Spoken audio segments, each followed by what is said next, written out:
एक और रात और एक दफ़ा फिर एक दूसरे पर ताबड़तोड़ हमले। अमेरिका ने ईरान पर खौफनाक हमले किए, जिसके जवाब में ईरान ने अमेरिका की ईंट से ईंट बजा दी। खित्ते में अमरीकी बेसिस को निशाना बनाया गया।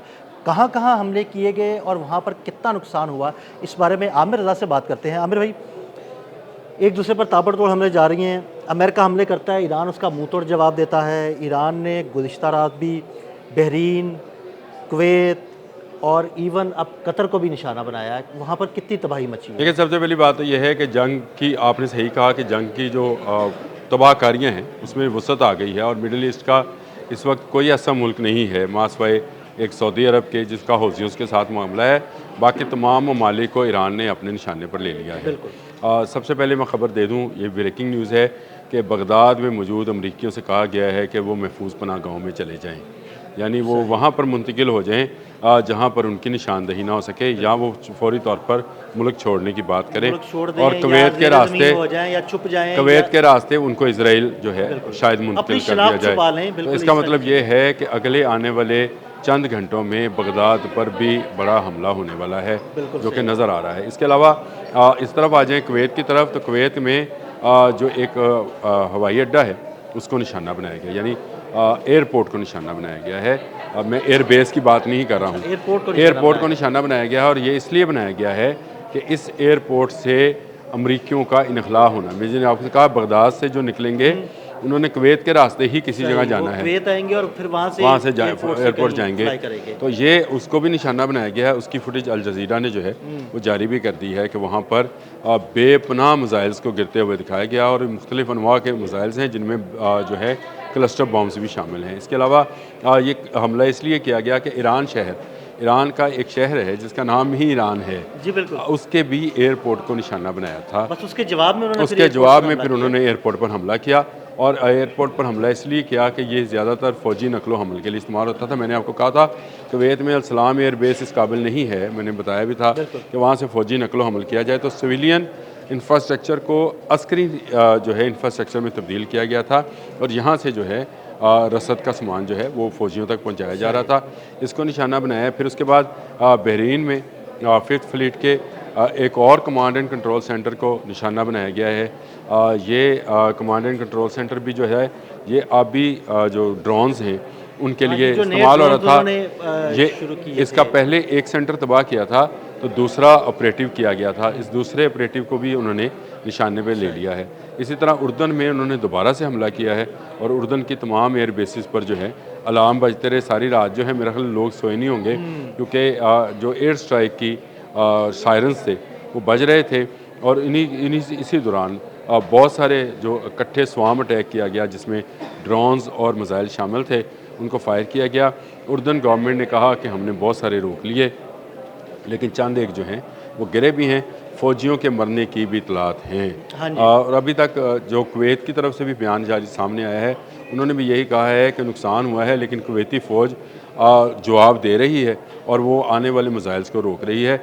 जवाब देने से मुराद ईरान पर हमला करना नहीं है, वो तो अमेरिका कर रहा है। जी बिल्कुल, वो अमेरिका की एयर स्ट्राइक्स जो हैं वो मुसलसल जारी हैं, जिसके जवाब में तमाम खित्ते को इस वक्त अगर आप कहें तो वो जंग का मैदान में तब्दील कर दिया ईरान ने। गुज़िश्ता रात तो दोहा पर भी हमला कर दिया गया, और काफ़ी दिनों के बाद नहीं, ये आपको बताऊं, कतर के अंदर कतरी क्योंकि सालसी में थे, कल इजरायली मीडिया ने एक ख़बर जारी की कि कतर और ईरान आमने सामने आ गए हैं, और कतर ने अमेरिका को ऑफ़र किया है, ये इजरायली अखबारात की खबर है कि ईरान अमेरिका को ऑफ़र किया है कि अगर ज़मीनी हमला करना है तो हम कतरी फ़ौज देने को तैयार हैं।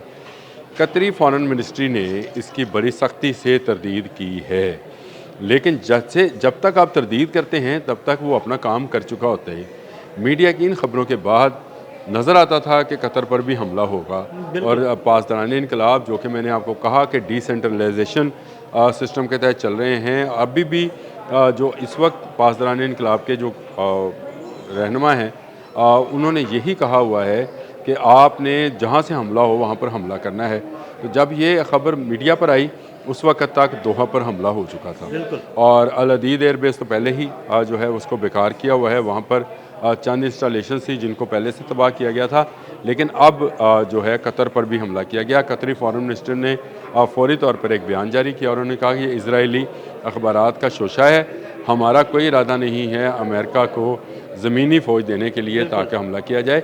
ये कल एक ख़बर आई भी थी, मेरे जहन में भी आया कि यार ये इसराइली अखबारात में क्यों है कि अरब ममालिक जो हैं वो ज़मीनी कार्रवाई के लिए अमेरिका का साथ देने को तैयार है, और अमेरिका कह रहा है कि बाकी ममालिक जो हैं वो भी आएँ।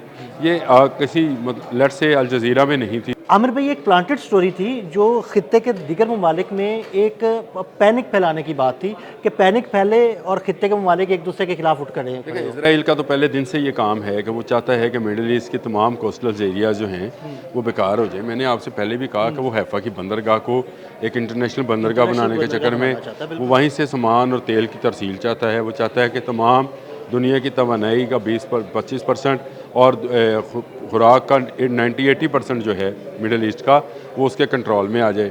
ये कंट्रोल में लेने के लिए ज़रूरी है कि तमाम कोस्टल एरियाज़ को जो है वो मुलव्वस किया जाए। अब उसने देखें कतर से सबसे ज़्यादा आपको पता है LNG और LPG जो है वहीं से आती है। फिर इसके बाद आप देखते हैं मुत्तहिदा अरब अमारात है, अबू धाबी से तेल की सबसे बड़ी पैदावार है और दुनिया का सबसे रिफाइंड तेल जो है वहाँ पर मौजूद है। वहाँ पर हमला होगा तो वो चाहता ये है कि एक के बाद एक तमाम ममालिक में आग लग जाए, गलियाँ हो जान सूंजियाँ विच मिर्ज़ा यार फिरे पंजाबी च कहते। तो वो वाला सूरत हाल पैदा उसी सूरत में हो सकती है जब तमाम ममालिक ईरान के सामने खड़े हो जाएँ। ईरान का मुकाबला अमेरिका और इसराइल से ना हो या मिडल ईस्ट से हो, और मिडल ईस्ट जो है वो ईरान को जवाब दे, ईरान उनको जवाब दे, और इस सारी तबाही के अंदर ईरान के पास अगर कुछ नहीं बचेगा तो मिडल ईस्ट के पास भी कुछ नहीं रहेगा। तो एक मुल्क रह जाएगा, वो इज़राइल होगा, जो जहाँ चाहेगा अपनी एक्सपेंशन करेगा। यानी अगर वो उर्दन में जाना चाहेगा उर्दन में चला जाएगा, लेबनान में जाना चाहेगा लेबनान में चला जाएगा, शाम में जाना चाहेगा तो शाम की ज़मीनों पर कब्ज़ा कर लेगा। उसको रोकने वाला कोई नहीं होगा। वो एक तरह की मिनी, आप इसको क्या कहेंगे, मिनी वर्ल्ड वॉर जो है, हाँ जी, इस तरह का प्लान किए बैठा है कि दुनिया के 13-14 मुल्क ईरान के साथ लड़ाई में मुलव्वस हों और दुनिया के सैकड़ों ममालिक जो हैं इससे अफेक्ट हों, यानी उनकी तवानाई और उनकी तजारत जो है वो नुकसान में जाए। इस वक्त भी आप देखें तो आपको तेल की कीमतें ऊपर जाते हैं और स्टॉक एक्सचेंज जो हैं नीचे आती हुई नज़र आएंगी। तो ये सारा इसराइली गेम प्लान है जिस पर वो अमल दरामद कर रहा है, और इसी अमल दरामद के नतीजे में ईरान पर सिविलियन आबादी को, मैं ये कहूँगा, अगर सिविलियन इंफ्रास्ट्रक्चर है तो सिविलियन आबादी है। किसी जगह से 2 की, किसी जगह से 1 की जो है शहीद होने की इतलात आ रही हैं। मुख्तलिफ शहरों से जो है वो हमले किए जा रहे हैं, जो है ना वो शहादतों की इतलात हत्ता कि उनका जो मजहबी शहर कुम है वहाँ पर भी हमला हुआ है। उसकी तफसीलात अभी सामने आ जाएंगी। अभी कुछ देर पहले ही ये एक स्टोरी आई थी कि मुख्तलिफ ईरान के शहरों पर हमला किया गया है। ये बड़ा ही ख़तरनाक सूरत हाल है। अगर इसका जवाब शहरी इलाकों में ही दिया गया तो फिर पूरा अरब जो है वो जल जाएगा। लेकिन आमिर भाई देखिए, ईरान ना बड़ी जिम्मेदारी का मुजाहरा कर रहा है।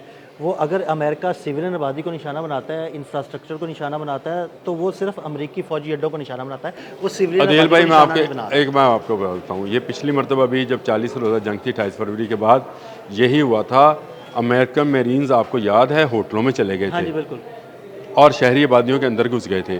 तो फिर कहाँ जवाब दिया जाएगा? आप मुझे ये बताएं, जो इस वक्त इनकी सूरत हाल है, अमरीकी अड्डे एक के बाद अब शाम का अड्डा भी जो है तबाह हो गया है। तो इसका मतलब है जो वहाँ पर फौजियों के हलाक होने की इतला है, BBC कह रहा है, और ज़ख्मी होने की इतला है। ये बड़ा जो था ये अड्डा था तनफ के मुकाम पर। तो इसका मतलब ये है कि फिर ये लोग भागेंगे सिविलियन आबादी में। जब ये सिविलियन आबादियों की तरफ जाएंगे तो ईरान वहाँ पर हमला करेगा। ये है वो आग जो इसराइल की, मैं समझता हूँ, कोशिशें या मुतमईन नज़र उसका जो है ऐसी आग भड़काना है जो कि पूरे ख़त्ते में आग जल उठे। अगर कोई मुल्क रहेगा बाकी तो वो इसराइल होगा, जो कि नेतन्याहू का प्लान है, और उसके बाद वो नेतन्याहू जिसको चाहेगा खुराक देगा, जिसको चाहेगा तवानाई देगा। ये असल में दजाली सिस्टम का वो नुमाइंदा है जो कि पिछले 30 साल से इसराइल पर काबज़ है, अगले अक्टूबर में दोबारा काबज़ होना चाह रहा है, और इसका गेम प्लान में अमेरिका उसको अलग ले गया है, मिडल ईस्ट को ईरान के सामने। बहुत शुक्रिया आमिर भाई। आमिर भाई ने इस सारे मामले पर बड़ी तफसील के साथ रोशनी डाली। मज़ीद अपडेट्स के लिए हमें फॉलो करते रहें। अदील अहमद और आमिर रज़ा को इजाज़त दीजिएगा। अल्लाह हाफ़िज़।